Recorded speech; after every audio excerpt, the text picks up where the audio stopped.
As we've been reporting in the last hour, House Speaker Nancy Pelosi and Senate Democratic leader Chuck Schumer are throwing their support behind a $908 billion bipartisan proposal as a base for negotiations. Joining us now to discuss all of this and the impact on state and local government budgets, Nick Foley, Senior Portfolio Manager for Fixed Income with Segall Bryant Hamill.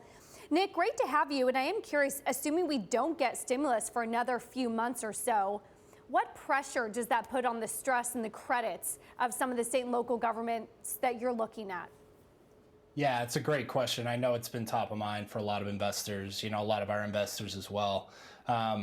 We take maybe a little bit different look at it from the sense that we haven't gotten enough details from any of these proposals to really be making any meaningful buy and sell decisions. And so we'd probably wait to see, obviously, how that money is going to flow through either at state, local, city level, and how the money is allocated. So, what we've seen is really that these credits that were doing very well pre-COVID have managed very well through COVID, and the credits that were doing very poorly pre-COVID, Illinois, MTA, New Jersey, have obviously been the ones that have had the highest degree of financial stress. So, the thing we really hit on too is that, there's 70,000 individual issuers in the municipal bond market that are backed by a wide array of tax revenue streams. And so while it makes the market really complex, it makes it really opaque.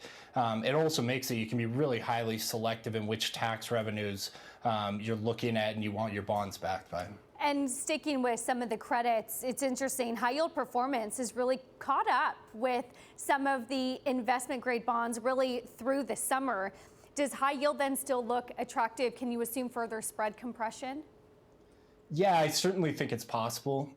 We've reached such a low point in rates and credit spreads have compressed so tightly in investment grade that I could see possibly some additional high yield compression. I think what's really interesting about the high yield market is that, it's had a fantastic run over the last decade, obviously better performance, more flows, more people buying high yield bonds, which increases performance, kind of that virtuous cycle. But, we're reaching this point where nominal yields are so low and prices are so high that if we get into any really serious fiscal stress with any of the individual credits, or we get back to a point like we were in March with really serious bouts of illiquidity, who's going to be the marginal buyer of that debt?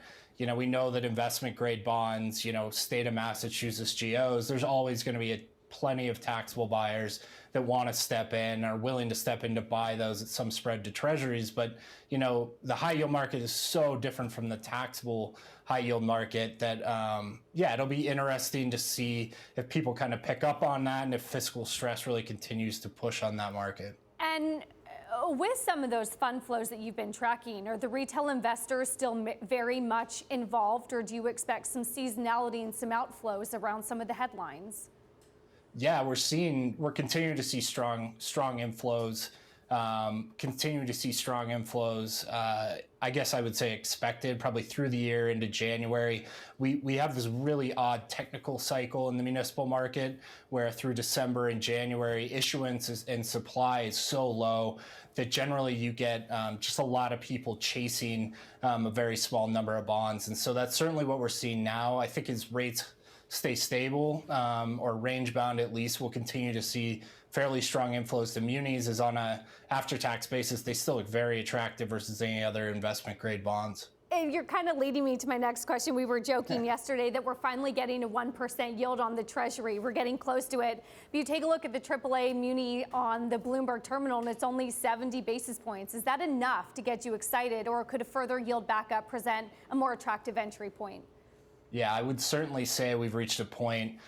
We look at muni to treasury ratios across the curve, so the 5, 10, 30 year, and what percent of the yield versus the comparable treasury that is. And we're reaching a point now where in the 5, 10, and 30 year part of the curve, we're reaching lows and points that we would start to say, munis are fairly valued, if not overvalued. So I'm interested to see if, obviously, treasuries are ticking higher the last few days. Munis have stayed flat, if not even lowered slightly. So it'll be interesting to see if those treasury rates hold, if that starts to push on the muni market yields as well.